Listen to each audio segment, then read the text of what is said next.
Sairam, everyone. Sairam. Just to recollect what we were discussing last week before we concluded, Swami is talking about Krishna telling Arjuna that he had taught this to Surya, so the sun god, in the beginning. And he exemplifies sun as a great renunciant who was how he set the example of how work has to be done with no sense of ownership, doership,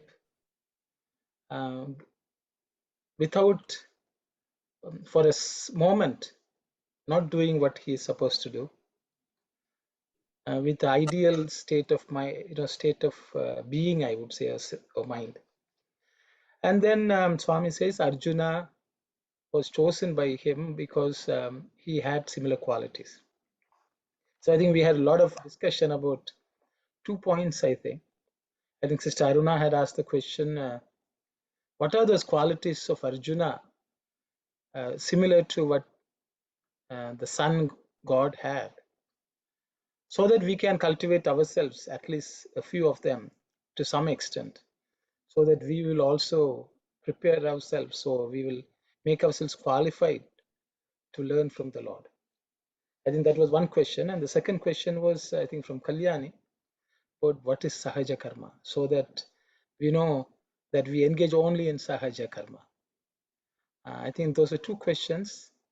I think we said, let's think about it over the week, and come back. So I guess, all of you would have had chance to think about it.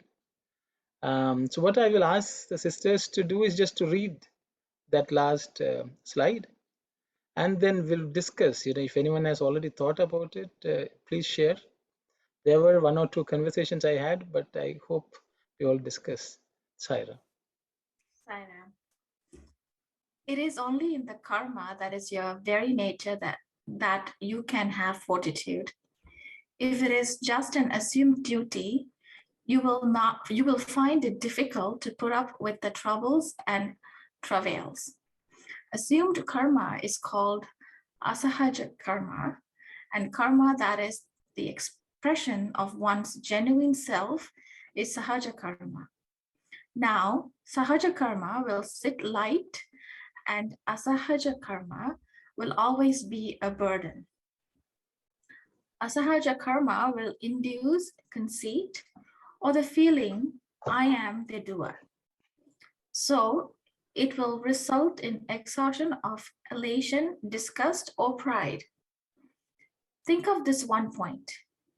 When a man is well, no one will inquire about his health.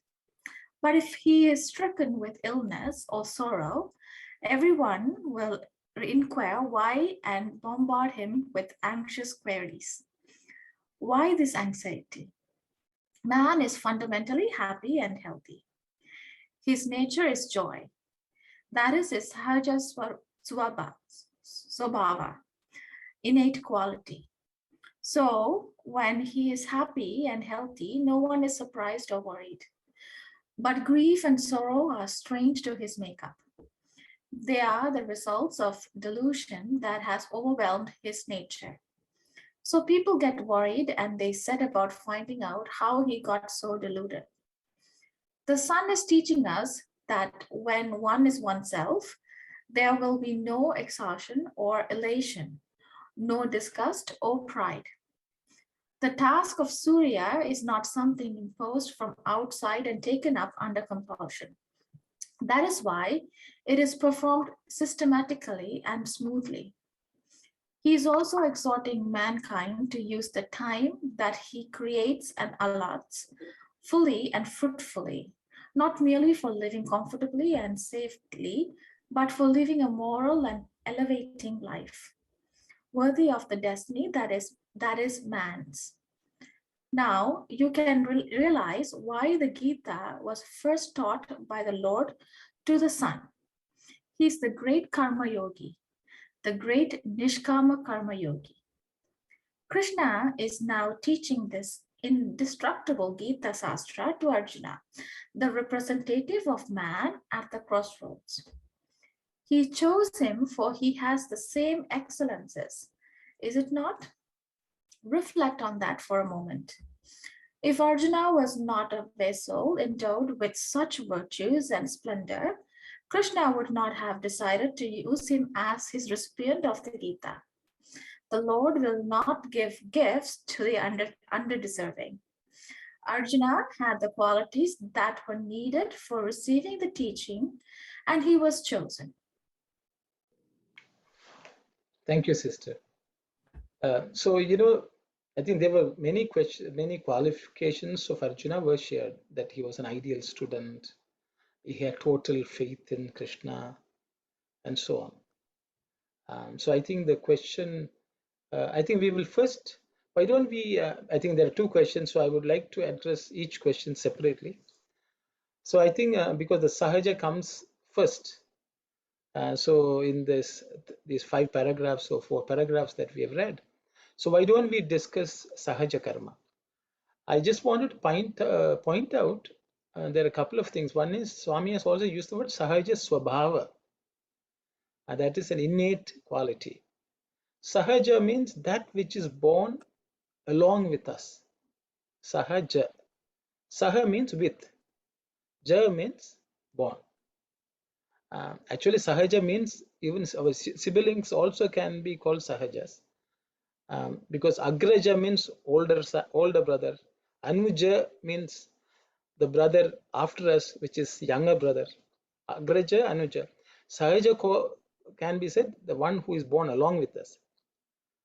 So whatever nature which is born along with us is Sahaja. So Swami has used the word Sahaja Karma, Sahaja Swabhava, and then also he has used the word the moral and elevating life worthy of the destiny of that is man's. He has used the word that's in the 3rd paragraph. Swami has said that man should live for that. So with those thoughts, I will open it up for any sharing of your thoughts. I'm sure many of you would have thought about it. All of you. Please go ahead, Saira. Sairam. Saira Manti. Yeah, I was thinking why Arjuna deserved that from Krishna, why Lord Krishna chose Arjuna, because he had so many qualifications.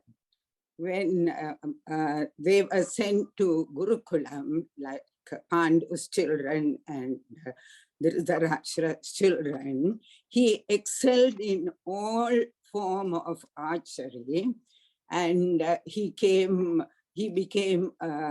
Dronacharya, his guru's favorite student. So he excelled in that also, in all types of archery. And even during the Kurukshetra war, he only knew about that yuga, how you can, anybody, the formation. Yeah, so because when Abhimanyu was in the womb of Subhadra, he was telling Subhadra about the formation of the yuga. Chakravyuha. Yeah. So while he was telling, he only told how to get into it. But in the meantime, Subhadra, she fell asleep, and he couldn't tell about the way to get out of it, while Arjuna, Abhimanyu was in the womb. So that's how he was sort of killed during the war.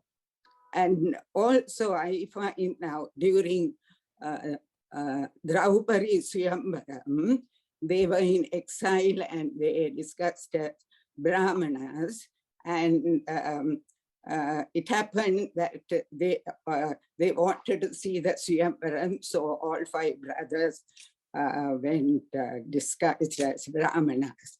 And even his own brothers felt that he should go and partake in the competition. So he had so many sort of reasons and qualifications why Krishna chose him. He was so brave. That's how I felt. Saira. Thank you very much, Auntie. Hi, Ram. I know I missed last session, but I'm reading this.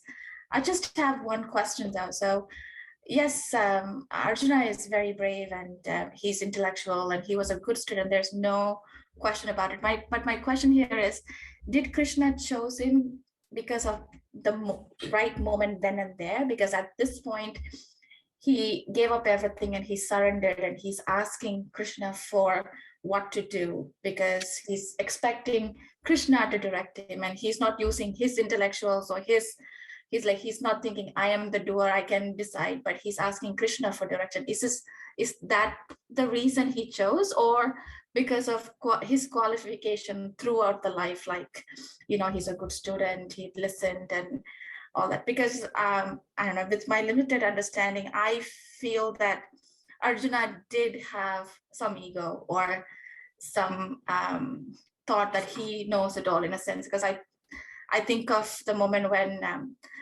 you know, Erhelevan, when he wanted to be this Drona's student. It is because of Arjuna that Drona didn't take him as his disciple. This is my understanding. So he had this pride or that feel that I am the best archer. So that sort of thing at that point. So I think that, you know, we are human because he had that human qualities as well in that sense. Or so I don't know, my thinking is that Krishna chose him because at that point in the war time, he understood that he's not the doer, he needs Lord's help, and he surrendered. And because of that moment, Krishna chose him. That is how I see it, but I don't know. This is my limited understanding of the Purana. Thank you. Okay, thank you very much. So that's another question in the mix. I think we again, I will say that let's look at what exactly we understand as Sahaja Karma, irrespective of Arjuna. I think let's try to analyze that before we go to the second question of Arjuna's eligibility. Okay, so why don't we go back to Sahaja Karma? What do we think is Sahaja Karma? Irrespective of, I think the question is about if we have to do something in the world. Every day we engage in so many actions. What actions can we consider as Sahaja Karma? And what do we do in situations where we are put in a situation where we have to choose between two and we are unable to perform what we think is the Sahaja Karma? That is the more important one. So I think that was the question which I would like to explore. I hope, Kalyani, I have framed the question right. Okay, so we will go ahead, Brother Thasan. So let's just take that up.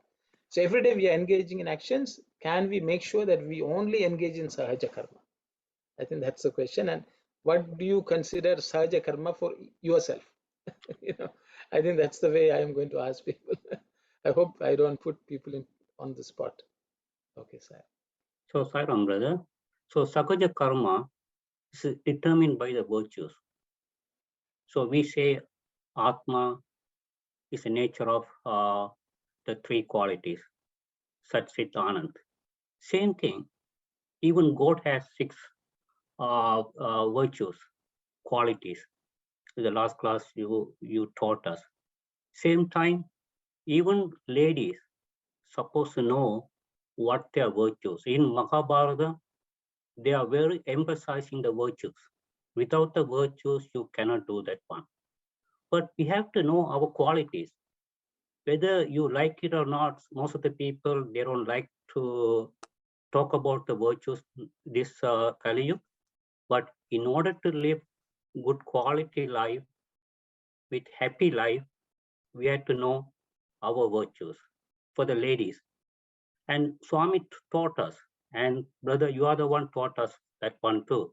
Even in Tamil, Makapara, if you ask anybody, ask what is the virtues of the ladies, they say Acham, Madam, Jnanam, Payappu. You can explain that one. Even I don't know before there is a 7 virtues for the ladies. That is in Tamil. I'm going to tell you first.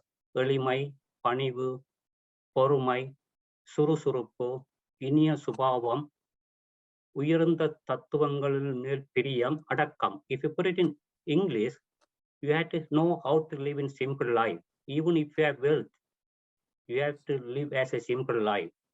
You have to have obedience. You have to have patience. You have something. You have to be active. And when you talk, you have to have sweetness.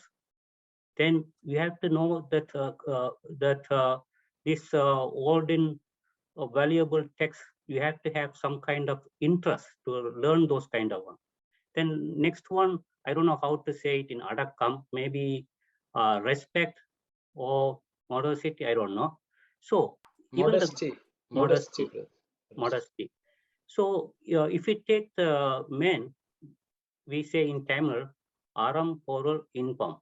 So you have to, because of the health, because of the body was given to the ladies different, for the men different. According to that, you have to respect for that one. So the mainly the men goes out and bring the money in dharmic way, and the wealth and happiness. With those one, is supposed to search for the moksha. So here, that even Arjuna, he lived in virtue side. Even Turlabadi, one time I can tell, there was a story between Satyavama asked, how are you managing these 5 husbands? You always happy, and they always asking you the advice, how it is possible? Then she said, this is my secret. I never lost for anyone. It could be the person may be a rich or educated or wise. I always respect what my husband. Second thing, I always cook the food and I serve the food. Then after that only I eat. There's a big stories behind to that one too. So third one, I never cry. I never argue. Even though that 5 Pandavas, if they want to do anything, they always discuss with Trulabadi. And she also, when she has free time, she helped all the Pandavas and the citizens how she can sacrifice her time. So she sacrificed everything. So if we follow without any desire and attachment, our duty with love, we can be happy. So this is my understanding about the virtues that's play in this role. Thank you, Saira. Thank you, brother. Thank you very much. I'm sorry I took a longer time, brother. Okay, thank you. Anyone else who would like to say, you know what? I think I will just say, if each person, I will again reframe the question. Each of you can say, you know, what you consider a sahaja dharma or sahaja karma for yourself. So, you know, that way, you know, we will, I think that will be a good discussion. How do we how do we evaluate an action which we have to undertake, whether it's sahaja or not? So that way, you know, it will help. Anyone, please?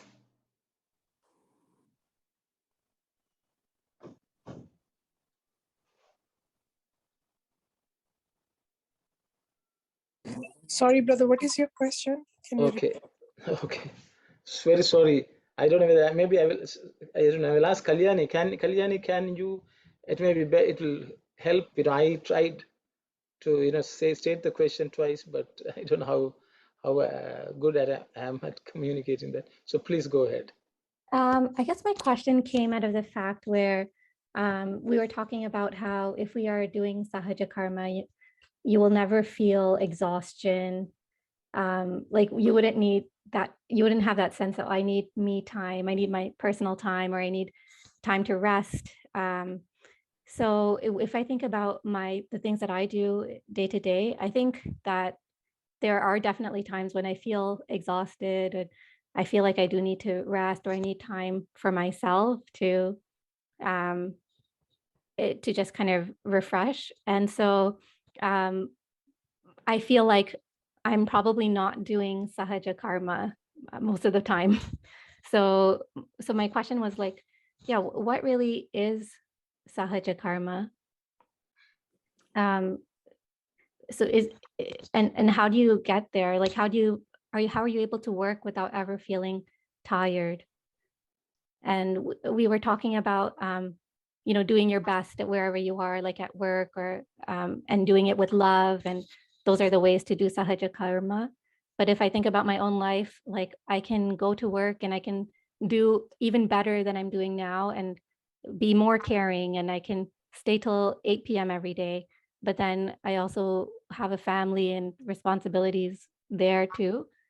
So don't you have to have balance? Like, don't you have to draw the line somewhere and say, okay, this is the boundary, like this is how much I will do, and I also have this other things I have to do. Okay, thank you very much. I hope Yes. the question is more clear now, so I will open it up for anyone to share their thoughts, please. So Sairam, if you think sahaja karma, based on what Kalyani explained and what you asked, so to me, any duty that I do without feeling it is duty, or it is a job that I have to do. So I guess if you enjoy what you do, then you won't have that exhaustion that I am tired or I need my me time. So I think that's how I take it. So anything that you do, if you enjoy or be in the moment and don't feel like it's a burden that you have to do. So if something that you are doing because someone else is forcing you to do, or because you have to do, but you really don't want to do, and I think that is not sahaja karma. Because if you enjoy what you do and feel whatever that God has given to you as it's for you and you're doing it, then I don't think you'll have that feeling of exhaustion or tiredness, or I need time out to be by myself, kind of. I don't know. That's how I see it, but that's my take on it. Okay, thank you very much, Dharma. Actually, Sairam. Sairam auntie. If we think when we are doing a job, now Swami says work is worship. So think that Swami is saying that you are doing a job that is also a worship. And then when you come home and as a mother or a housewife or anything, when we do chores and cooking and other things, that also, as Narmada said, enjoy what we are doing and think that we are doing it as for our satisfaction, and try to make that also sort of happy. So I think if we always think of Swami and do our duty, that will make us happy and will give peace. That's what I feel. Okay, thank you very much. Sairam, brother, Sairam. I'll just share my personal thing that I never used to like cooking. And I believe I was doing asahaja karma that time, like 6-7 years ago. I was cooking for sure as a duty. Oh, I have to feed my family. And the more I read about Bhagawan, how you can take his name and, perform that, believe me now, even if I'm sick, willingly I get up and say, no, let me just cook something for the family. So I believe in my mind, from asahaja, I have moved to sahaja. The same thing 5 years ago used to be a burden. I have to do it. But now it's just comes naturally. Even if 10 people come and tell me we are coming and without letting me know, I enjoy serving them. which never used to be part of me. So I think it's just enjoyment. What I'm doing is to me sahaja, which moved from asahaja to sahaja. So, yeah. Thank you very much, sister. Just a personal question. Is that food tasting better now? Much better. Much Sorry. better. Come over and I will feed you guys. Definitely. No two ways about it. And Okay. brother, one thing as well, which is not related, I was telling in my SSC program, when I learned the power of Brahmarpanam, that there was a time when I cooked food for my kids. And that is a time when I never used to enjoy. And I said, if there is a power in Brahmarpanam, let me just recite that. And kids were small, send that lunch, but worried at the same time, it's not cooked properly. I don't know if they are going to eat or not, but I cooked it because it was just my duty to give them. When they came back out of curiosity, I don't know, I said, how was the food? They said, Mom, delicious. You made such a great fried rice. So believe power of prayer works. If you are still asahaja, just put the Brahmarpanam, it will work.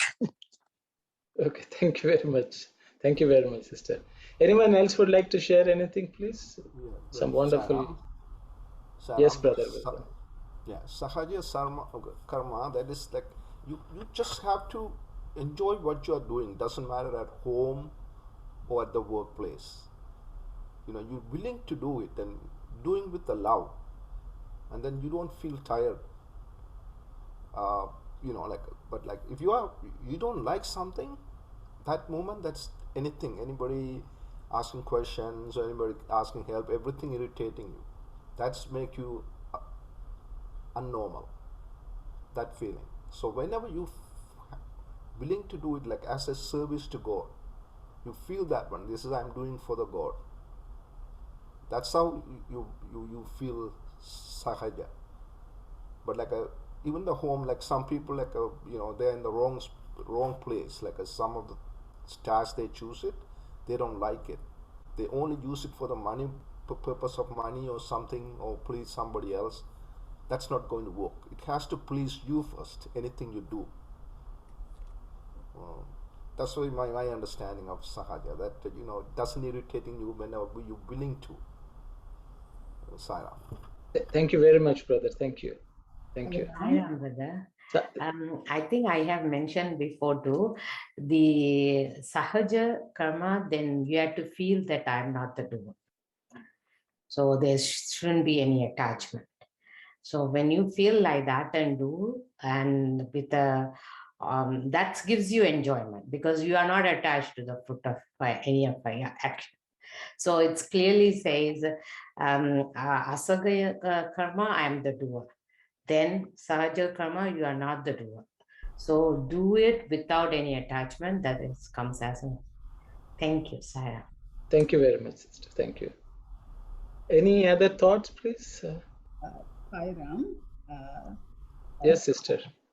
After hearing all of these discussions and the interpretations of the sahaya duty and the asahaya duty, I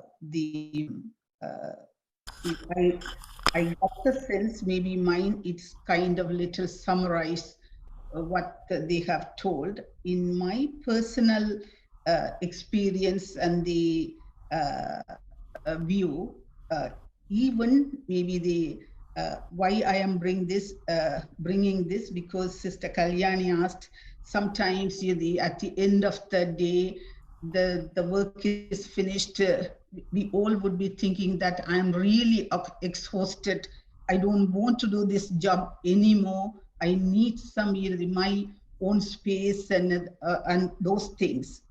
I always think sometimes it would be very, very challenging work with the time pressure. They would give me the early in the morning, the 8 o'clock, and they would give me that 10 o'clock. It should reach the top of the management to get the signature and go somewhere else. Every single minute and the second, I will be under so much stress. And every single minute I will be praying and will be telling myself, God, you have given me an opportunity, I am learning every day, or I am at the end of the 2-hour period, I will, when the maybe response coming back, I will feel some sort of satisfaction. And if I don't do that within 2 hours, in the night, I cannot sleep at all. That's why every single minute I will pray Swami, and I will do that. Swami, you have given me a golden opportunity.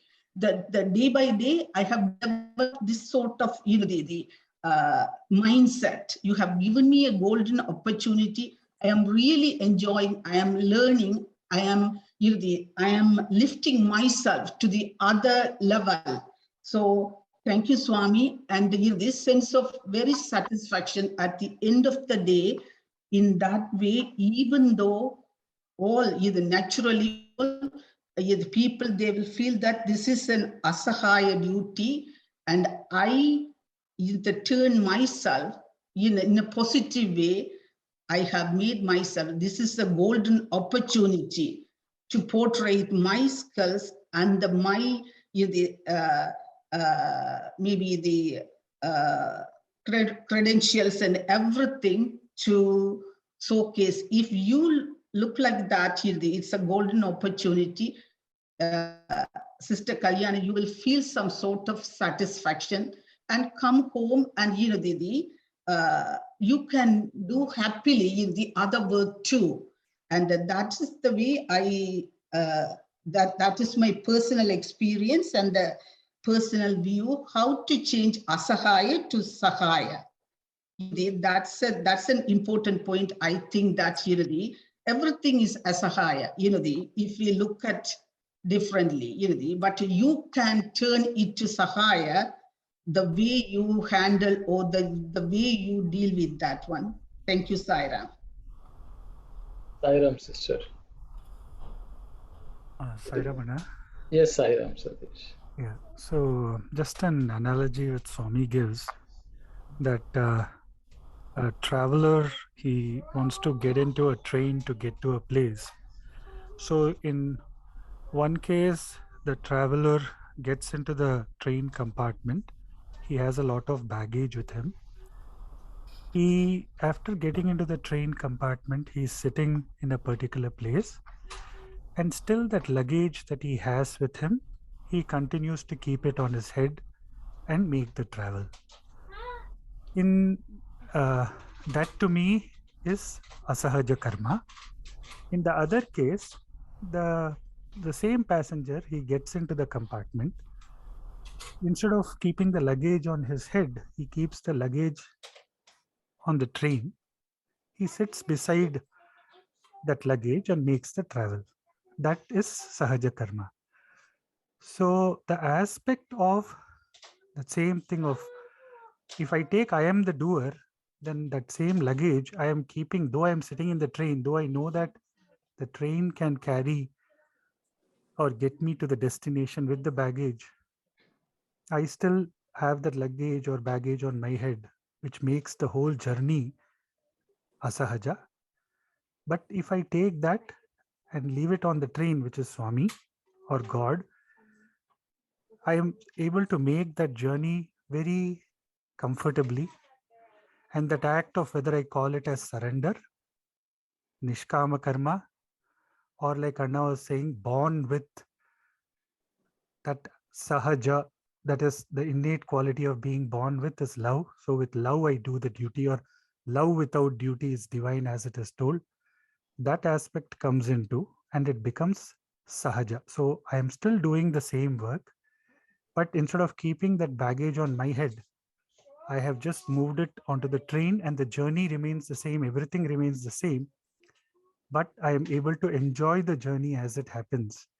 So every action I do, I can do it with that attitude of surrender, or that Swami is the doer. That kind of, it's the mindset that makes one go from asahaja to sahaja. So if that mindset of offering it to Lord with love and making him the doer and myself an instrument, and the more I practice on it, and the shift from asahaja to sahaja starts happening. the A gets dropped. So that kind of a thing is what I wanted to. Thank you, Sai Ram. Thank you very much, Sai Sadish. Thank you. Any other thoughts, please? So I think we have sort of amply, yes, Brother Dasan. So Sairam, but I like to add the day-to-day thing, whatever we are facing at home, because everything starts from home. If you want to go to work, okay, you don't want to drive, okay, we can get your Uber. Then you are working there, and you don't want to come and cook, okay, we can get a nanny. Nanny will take care of everything, clean the house, cook the food and everything. So you are moving to Sahaya to Asahaya. So nanny will take care of everything. Nanny, so all the kids will depend on nanny. Nanny will take care of the food and everything. Husband will have more communication with the nanny. So eventually, you will get lazy, and you will be with other. Your mind is going to be lazy because it will take you to the sattvic state. So this is your kids. So you have to work with the love. You have to enjoy with that one when you are doing the work. Otherwise, you will lose everything. Thank you, Saira. Thank you very much, brother. Yeah, we better enjoy if husband is talking to a nanny. We rather make it sahaja. You got it. So, so I think we have got some very nice inputs. I think I will try to summarize based on what I understood, and then maybe I will also add something. And so I think I think from the discussions, it's apparent apparent that the task by itself doesn't determine whether it's sahaja or asahaja. It is how we approach it makes it sahaja or asahaja. We have to offer everything as offering to the Lord. We should know that only with the help of the Lord that we are performing the action.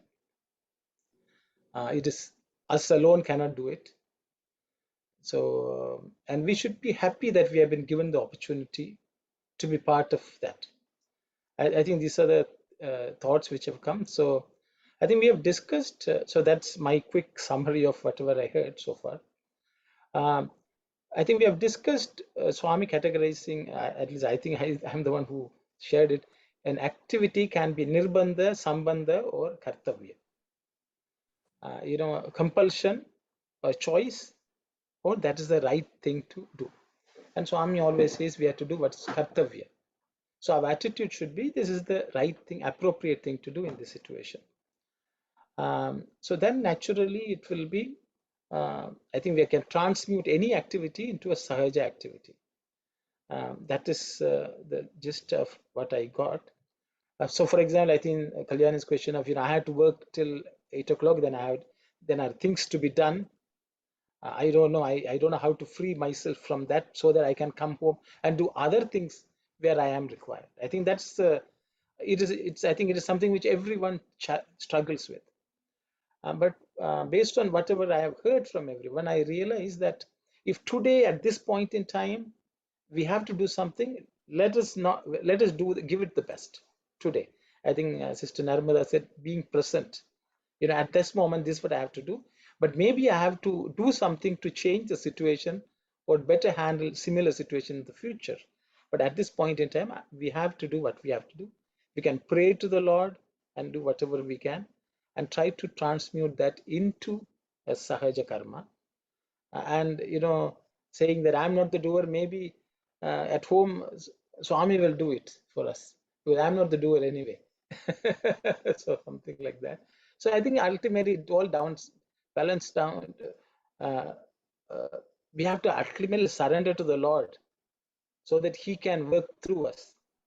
As Arjuna said, Lord, you take charge of everything, and just the way you're dragging the chariot, you drive my life also. You are the one who is driving it.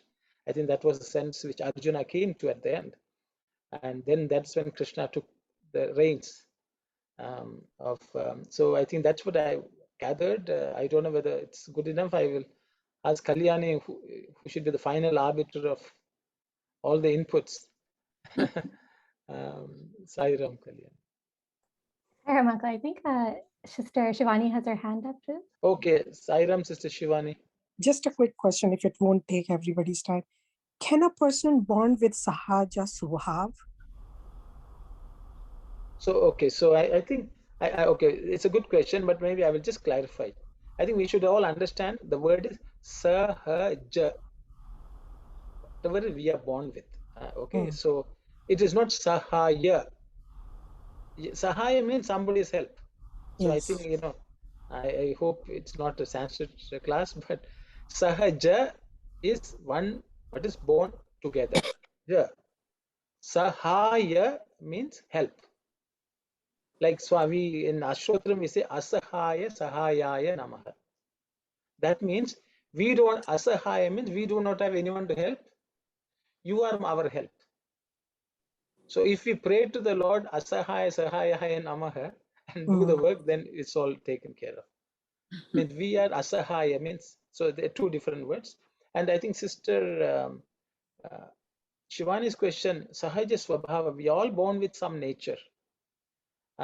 We need to know what that nature is. Is it divinity or is it humanness? Or where the Swami will say it can be even animal or demonic. And there are different qualities. And I think Swami would say if you are born as a human being, human qualities is your real nature. That's my understanding, sister, but I will ask others to also say so. But I will go back to Sister Kalyani now, because I think let's sort of rest, hopefully, that question. Yes, Uncle. So I understand, I think, better now. And so, you know, it's not wrong to change what we're doing, even though it shouldn't matter exactly what the task is. But if we think something is going to be better for our spiritual upliftment, we can change the settings around us. And so, you know, if I want to work less because I think it will bring me closer to God, then that's still part of my sahaja karma. It's not like I'm, you know, discarding something that I should be doing. But I guess that's every person has to just make that choice for themselves, right? So I think it's a good question, because one of the I'm going to go. It's a segue into the next question, which is Arjuna's eligibility. See, one of the qualifications of Arjuna, which Swami gives, is that he had foresight instead of hindsight. Purvatapa instead of paschatapa. Okay, so Purvatapa means foresight. Swami says Dharmaraja, who was a very good person, is much better than Arjuna as a person who practiced dharma. The problem he had was he always regretted afterwards. Whereas Arjuna, before engaging in the action, he thought about it and he was struggling with that. Okay, so when the war came, at that point he said, okay, just wait a minute. Okay, what am I going to do? Is it good? What are the repercussions?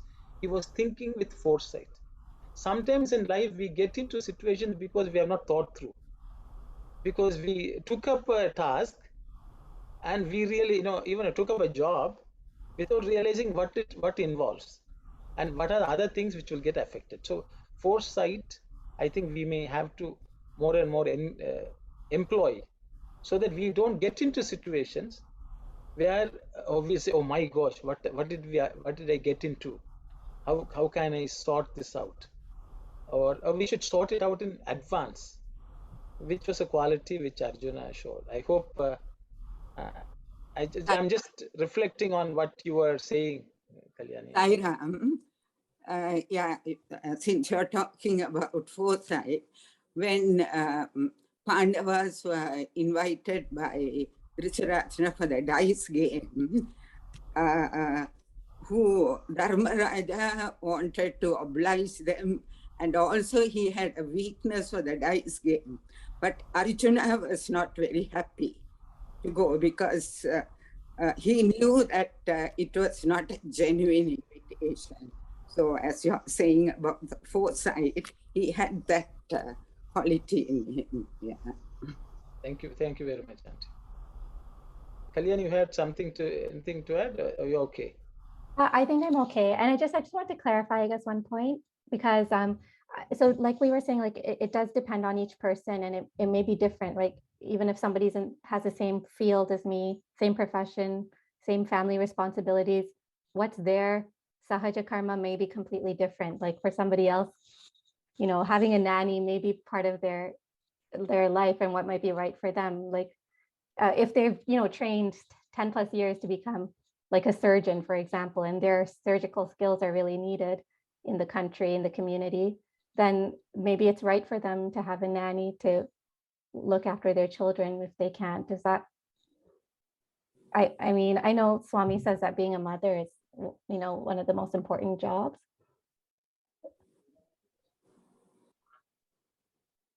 Yeah, so I think ultimately each of us have to choose and do what works for us best, and as long as our spiritual well-being is taken care of, it sits lightly on. And just to add, brother, last week when you said, whatever we do, don't feel guilty about it, be confident.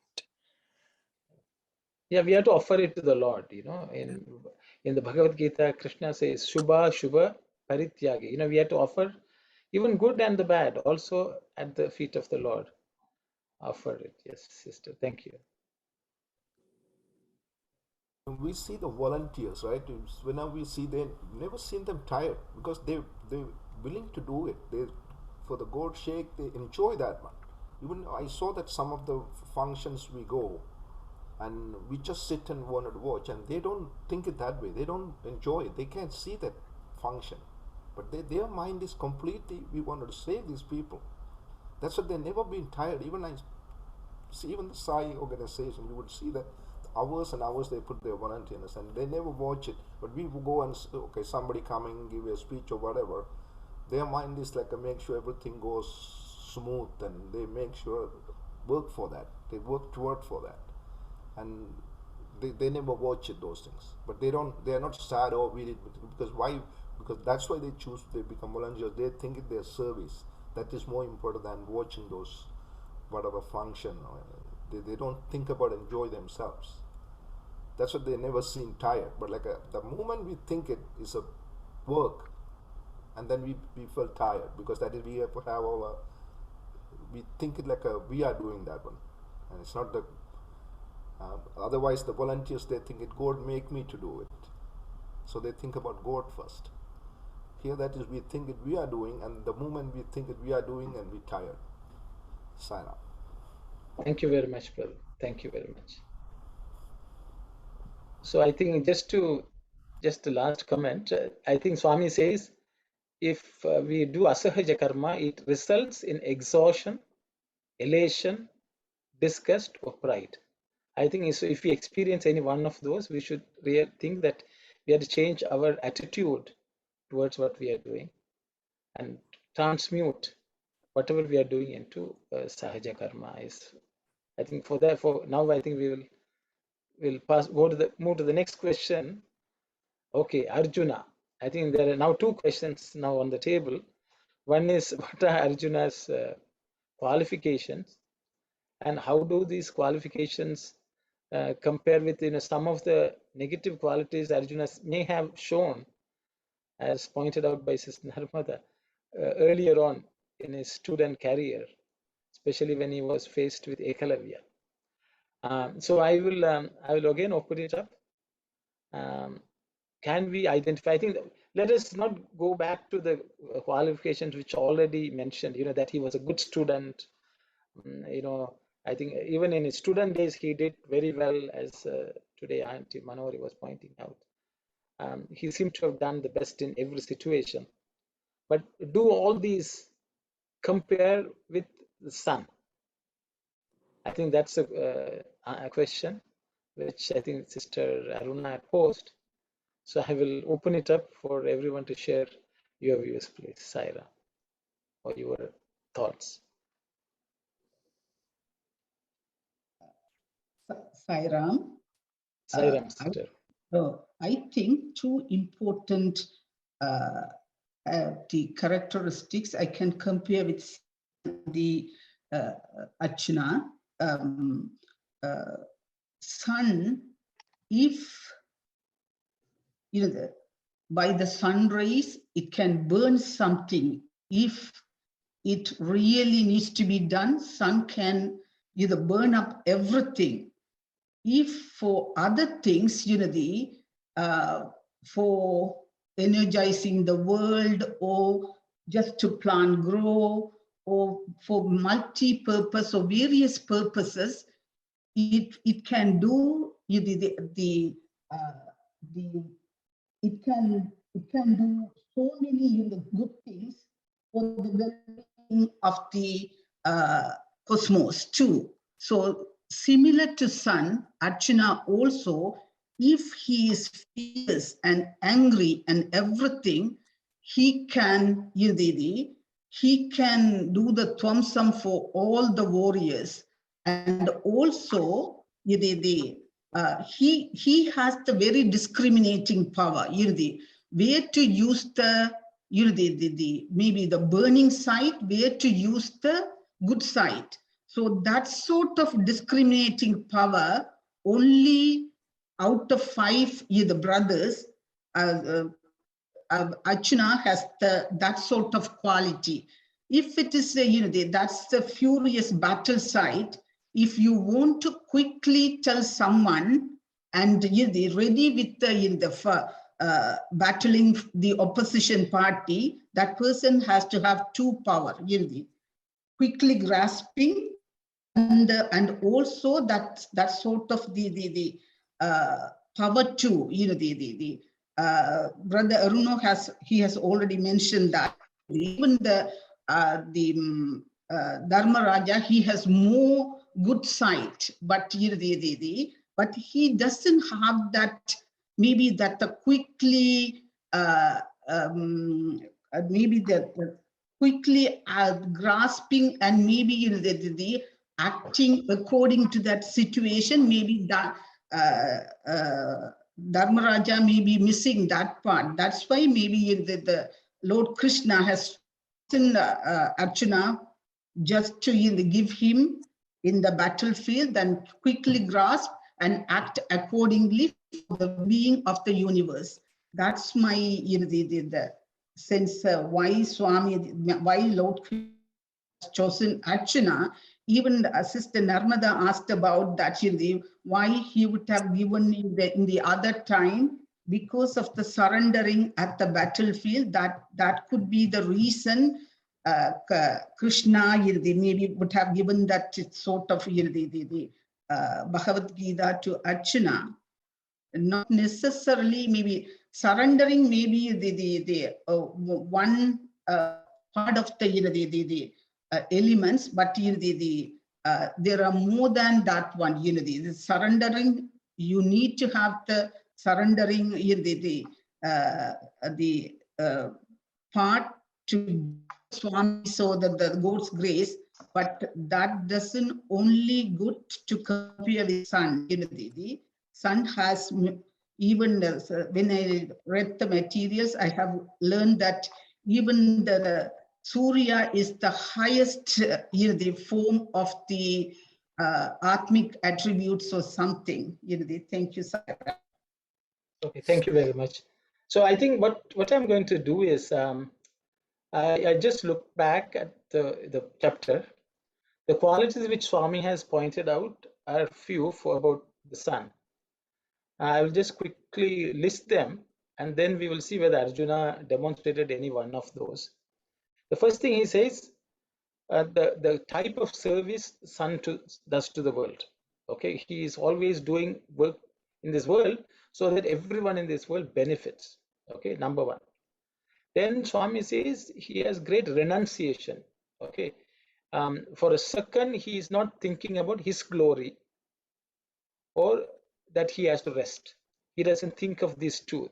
Okay, because he's a renunciate. Like a yogi is doing. That is, he doesn't think about his glory. He doesn't take any rest. Okay. Then he says he was humble and he was very steady in his work. These are all actually the previous slide would have had this information. Then he says he contributes to the happiness of the world, unconcerned about his consequences to his own self or having any pride. that he's making it happen. Okay. And then the amount of patience he demonstrates. So these are the qualities which Swami has highlighted. So if anyone can just say if Arjuna in any way had these, that will be helpful, because the qualities which Swami has highlighted are these: that he was doing great service to the world, he was a great renunciate, he was humble and steady in his work, and He doesn't consider his service as his. that's it. He was humble, as you said, the humble part, when he went to Lord Krishna for asking help, when Duryodhana was also there. Duryodhana was so egoistic and all that, and Arjuna was very humble, and he waited for Duryodhana to go and ask for help. So that shows that he was very humble, even though Duryodhana was very egoistic. I thought that showed his humbleness. Sairam. Okay, Sairam. Yes, Brother Dasa. So, Sairam, brother, if I take Arjuna, when Tuchadan brought Trulapadi, humiliated and pushed her in the court, and one point Bhima was so upset because she bet Trulapadi, because he was blaming Udishthira, because he is the how he can lose all the wealth, whatever for the country, kingdom, he owned that one. But the Trulapadi, he cannot do that one, because playing the game, that dice game, is not a valid. So he asked his brother to burn his finger. I wanted to burn his finger because this is not the thing he decided. Then Arjuna said, okay, brother, you calm down. My brother always walk on the Dharma path. You had to be quiet in this situation in front of other people. We can deal with that one later. So Arjuna has a knowledge. And second thing, when you do the niskarma karma, when he went for the fight, he's not thinking about his throne. He was fighting for the good for the king, country, and he was fighting for his brother too. So not for himself. And other thing, even those 5 elements were against to him, he did the tabas, and he got the, from the Lord Shiva, the Pasupat weapons. And he has all kind of qualities, and he's always engaged himself. Whatever you said, he's always busy with his work. He never idle anytime. Thank you, brother. Thank you very much, brother. Anyone else has something to say? Yes, Sairam, brother. Yes, I thought if I say in a word, like we should be content with our whatever God has given in this life. So we are the one who go and buy not one house, so we end up in buying extra 2 houses, not 1 car. Then we go for BMW. We don't end up with a child going to high school, but we compare with the neighbors. Okay, then we have to send it to Ivy League. So like the brother who said before, we carry the extra luggage and then we get into this life struggle. We are not never happy what we got. So I think by eating not only the sattvic food, but sattvic mind, I hope that will help. But day to day, like living omnipresent, like I think these days, wake up in the morning and going to bed, okay, saying thank you, like how Surya Bhagawan comes and give not only the light of truth, light of energy. So Swami is working through us, remembering everything slowly. I hope this will help us to go to next level. Not like Arjuna, at least some percentage of his, if we can cultivate in our day-to-day life. I hope that will help us. Thank you and Sai Ram. Sai Ram, sister. Thank you. Thank you. Anyone would like to share any thoughts?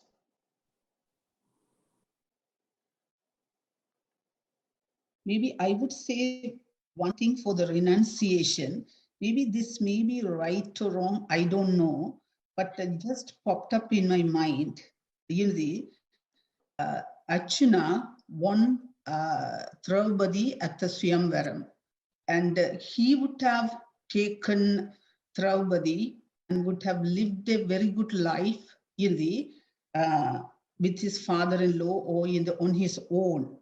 But because of his mother's, the mother told him that whatever you bring for that day, you have to share with all of your brothers. He didn't have a second word. He brought Draupadi, and he shared with all 5 brothers. All other 4 brothers. I thought, that's a great renunciation.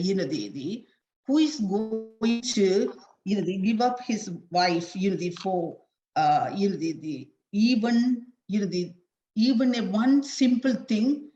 Sometimes we won't give it to our siblings. We are so attached to that one, and we are not willing to renunciate at all, even sharing. But he shared I believe that's a great renunciation. In his part, that's struck my mind. For renunciation part. Thank you, Saira. Thank you very much, sister. Sai Ramana. Yes, I see. Yeah, so I'm just trying to put all of this into 2 baskets. One, ability. Second is nobility. So whether it is the sun or Arjuna, we see the abilities are phenomenal in terms of accomplishments. What the sun can do or what Arjuna did, their abilities are phenomenal. But the icing on the cake is the nobility part, because having all those abilities, still always towing the line. So for Arjuna, though he had all the titles, like Swami would say, the 15-20 titles, one go Swami would say all the titles, all that Arjuna had. But at the end of the day, he would always follow what his elder brother Yudhishthira said or what Krishna said. There was nothing at any point in time that despite his ability, he said, I am the one. Because if you think of the Pandavas and the Kauravas, the only person whom the Kauravas feared was in terms of the capabilities was Arjuna. They felt they could always handle the other 4.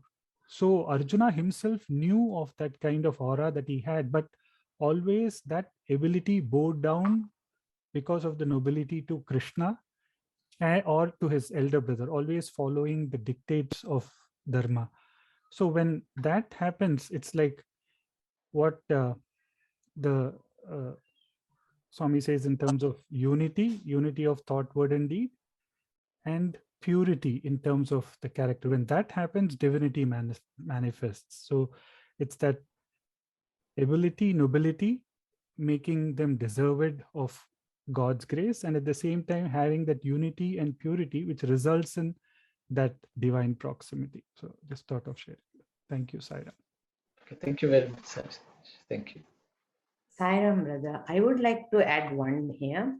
The one of the quality that Arjuna had it is the perseverance. So, and no pointing fingers, like even though they lost in that game, he didn't point the fingers to the brother who has pledged on everything. So that's some qualities we have to develop as a mankind. You shouldn't point fingers. You take accountability, kind of. That is very, I think that's one of the good qualities Krishna would have seen on Arjuna. And what is that? The weapon he prayed and got it. What is called? From Shivan, he went for the tabas and getting. So he wanted to win that battle, and he wanted to stand for Dharma, and he has sacrificed so much. So that is also one of the qualities I can add to that. Thank you, Sarah. Thank you very much. So I think we, from everyone, we have gotten all the information so we need. Arjuna had a sense of doership he didn't have. He sacrificed it. He showed humility. He followed the dharma of, following his mother, the brother, or Krishna. So he showed great humility. Whatever accomplishments he had didn't go to his head. And he didn't want anything for himself. He was selfless to that extent, showed love, which is a great thing. So as we can see, so he had certain very good qualities and very good accomplishments, as ability and nobility, as Brother Sai Sathya said. And so, as Sister Anandi has just pointed out, that one single incident of a young prince, who won Draupadi, and he didn't think that it belonged to him. A sense of, I did it, not others. None of that. And the humility and submission and even renunciation, willing to work for the best of everything, and sacrifice, going to the forest just because the brother, without blaming him, as not pointing fingers, as Sister Aruna said. So all these are good qualities Arjuna showed, no doubt. It is that we have to go and search and find, but Krishna knew. So he pointed out, and I think even if all the qualities which everyone has identified, if we can, as Sister Sharmini said, even if one little bit we can use, we will make ourselves qualified. So I will now come to the next question which Sister Narmada posed. Then what about Arjuna, feeling envious about Ekalavya? How does that figure into the mix? In spite of that, Krishna seems to have chosen him. I think that was her question. So how do we get our head around it? Number one. Was it at that particular moment Arjuna was good, so Krishna imparted the knowledge? I think that those were the questions which he had. Maybe I will just go first, and then I will ask others to share your thoughts. The reality is, when the Lord comes down to teach, he is not looking for totally perfect human beings. Everyone will have some area to improve. So the God decides, okay, I can help this person because this person is so sincere, and I can get them to get to the next state of overcome their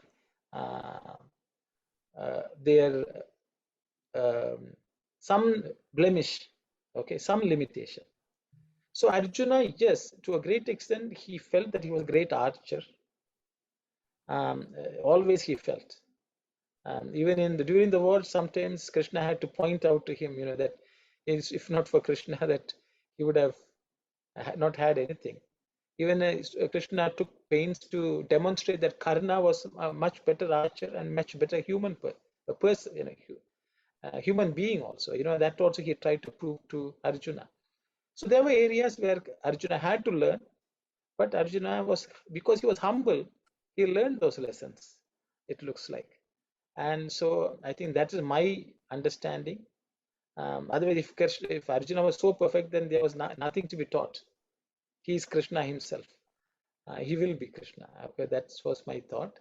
I will open it up for others if anyone has something to say or add to that, please. Saira.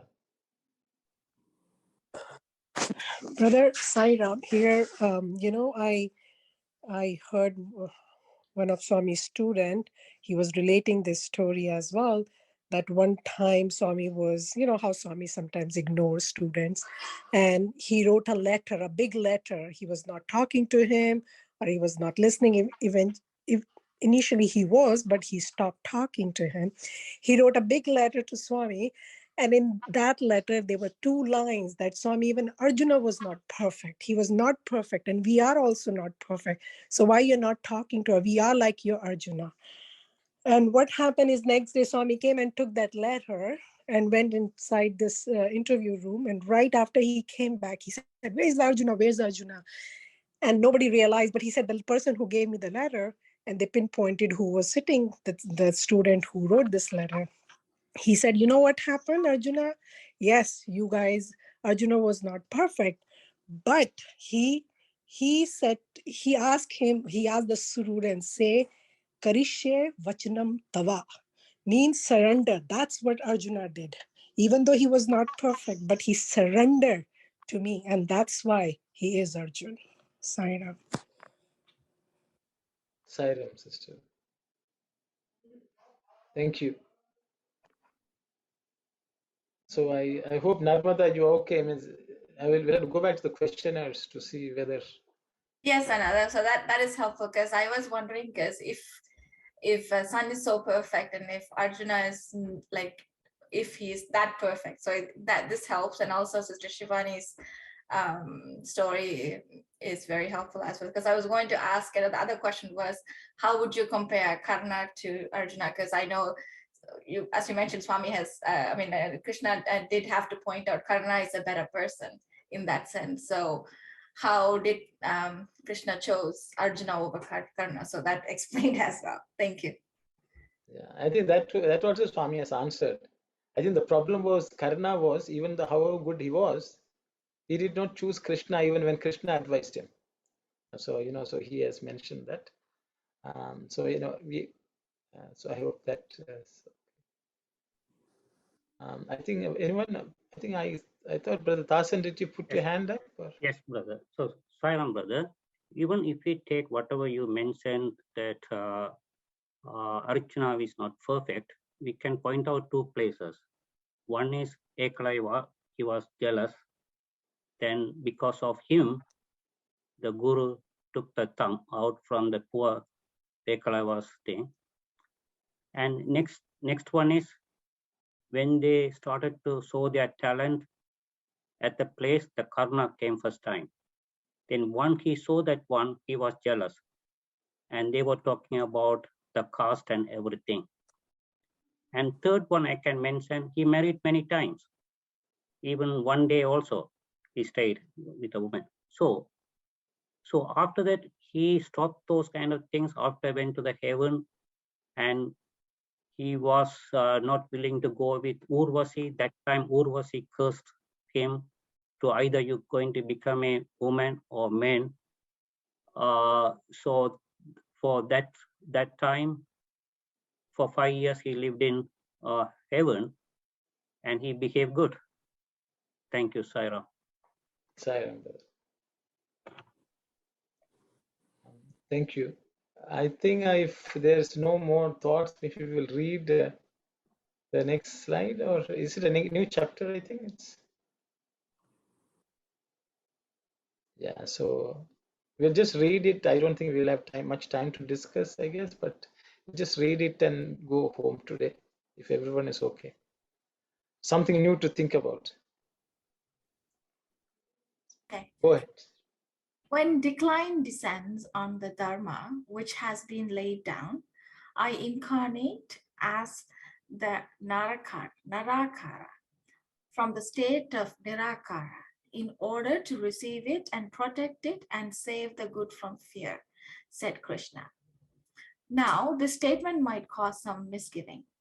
You may ask, will not common people then conclude that Dharma is something liable to decline and decay?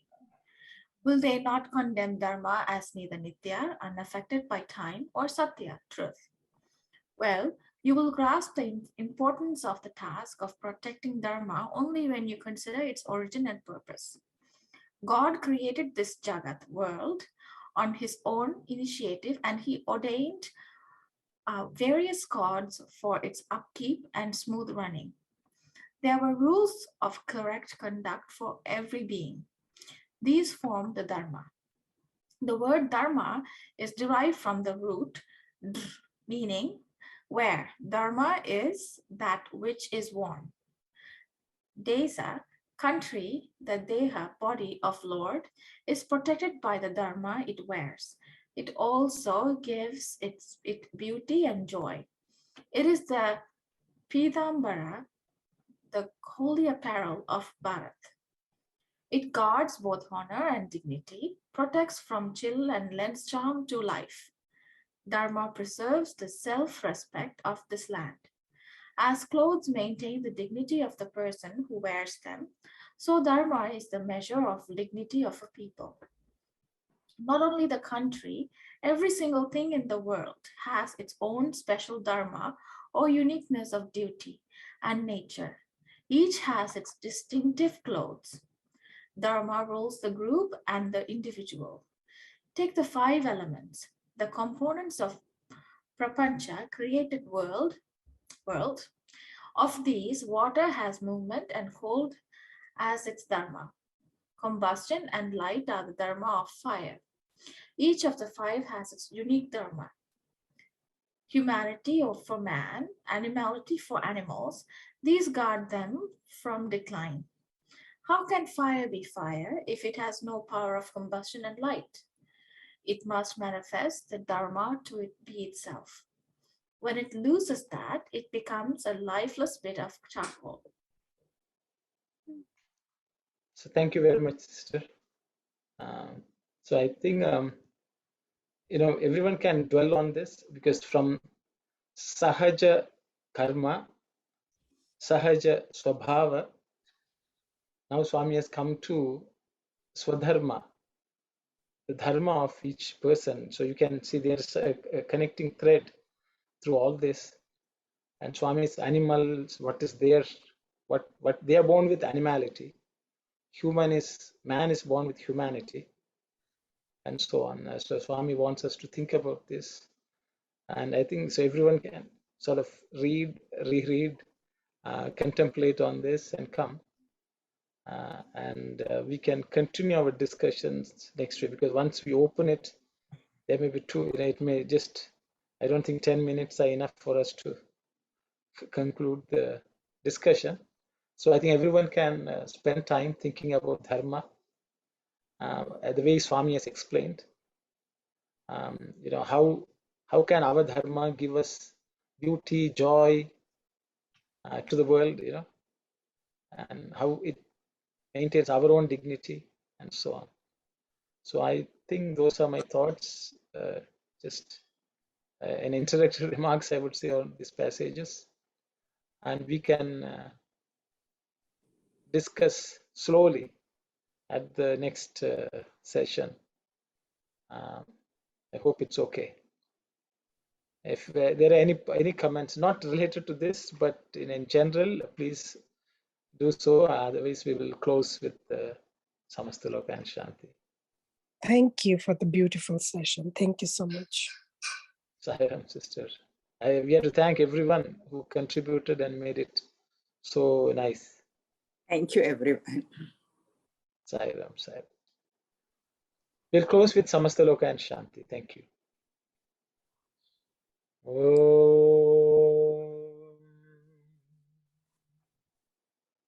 Samasta Loka Sukhino Bhavantu. Samasta Loka Sukhino Bhavantu. Samasta Loka Sukhino Bhavantu. Om Shanti Shanti Shanti. Sairam. Sai Ram. Sai Ram. Thank you so much. Sai Ram. Sai Ram.